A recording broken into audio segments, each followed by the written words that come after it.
Hello दोस्तों, आज मैं आपके लिए एक बहुत जबरदस्त कहानी लेकर आया हूं। इस कहानी को अंत तक जरूर देखना।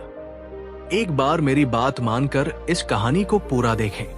आपके जीवन में बहुत बदलाव होगा इस कहानी से। और अगर दोस्तों ये कहानी आपको अच्छी लगे तो वीडियो को लाइक करके हमारे the mind blowing Buddha channel को सब्सक्राइब जरूर करें और अपनी राय कमेंट में जरूर बताएं। तो चलिए दोस्तों, हम वीडियो को स्टार्ट करते हैं। बहुत समय पहले गौतम बुद्ध अपने शिष्यों के साथ एक गांव में ठहरे हुए थे। बुद्ध के ज्ञान की ख्याति चारों ओर फैल चुकी थी। गांव के लोग उनके पास आते, उनसे सवाल पूछते और अपने जीवन के संघर्षों का समाधान प्राप्त करते। उसी गांव में एक महिला रहती थी जिसका नाम किसा गौतमी था। एक दिन उसका इकलौता बेटा अचानक बीमार पड़कर मर गया। अपने बेटे की मौत से वो महिला पूरी तरह टूट गई। उसे ये स्वीकार करना असंभव लग रहा था कि उसका बेटा अब इस दुनिया में नहीं है।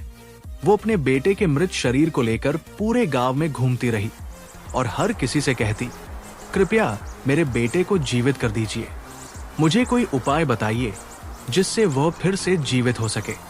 गांव के लोगों ने उसे बुद्ध के पास जाने की सलाह दी, ये कहते हुए कि शायद वो उसकी मदद कर सकते हैं। किसा गौतमी बुद्ध के पास गई और उनसे प्रार्थना की, भगवान मेरे बेटे को जीवित कर दीजिए, मैं उसके बिना नहीं जी सकती। बुद्ध ने बड़े धैर्य से उसकी बात सुनी और मुस्कुराते हुए कहा, ठीक है, मैं तुम्हारे बेटे को जीवित कर सकता हूं, लेकिन पहले तुम्हें एक काम करना होगा। किसा गौतमी ने उत्सुकता से पूछा, क्या काम भगवान? मैं सब कुछ करने के लिए तैयार हूं। बुद्ध ने कहा, तुम गांव में जाओ और किसी ऐसे घर से सरसों के दाने लेकर आओ जहां कभी कोई मृत्यु न हुई हो। किसा गौतमी को यह काम बहुत आसान लगा और वो सरसों के दाने लेने के लिए तुरंत गांव में निकल पड़ी। वो पहले एक घर पहुंची और सरसों के दाने मांगे। घर के लोग सरसों देने को तैयार हो गए, लेकिन जब उसने पूछा कि क्या उनके घर में कभी कोई मृत्यु नहीं हुई, तो घर वालों ने कहा, ऐसा कैसे हो सकता है, हमारे परिवार में भी कई प्रियजनों का निधन हुआ है। किसा गौतमी निराश होकर दूसरे घर गई।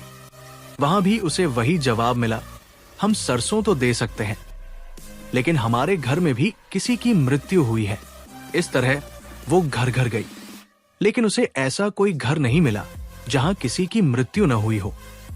धीरे धीरे उसे समझ आने लगा कि मृत्यु तो हर घर की सच्चाई है। थक हार कर किसा गौतमी बुद्ध के पास वापस आई और कहा, भगवान मैं सरसों के दाने तो नहीं ला सकी, हर घर में किसी न किसी ने अपनों को खोया है। अब मुझे समझ आ गया है कि मृत्यु तो जीवन का अटूट हिस्सा है। बुद्ध ने मुस्कुराते हुए कहा, तुमने सही पहचाना, मृत्यु एक अटल सत्य है। हर व्यक्ति को इसका सामना करना पड़ता है, लेकिन हम इसे स्वीकार नहीं करते और अपने दुखों में उलझे रहते हैं। अगर हम सत्य को स्वीकार कर लें तो दुख से मुक्त हो सकते हैं। इसके बाद बुद्ध ने उसे 4 आर्य सत्य बताए।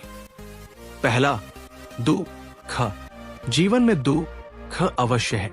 दूसरा, दुख का कारण, दुख का कारण हमारी तृष्णा, इच्छा और आसक्ति है। तीसरा, दुख का अंत, दुख को समाप्त किया जा सकता है।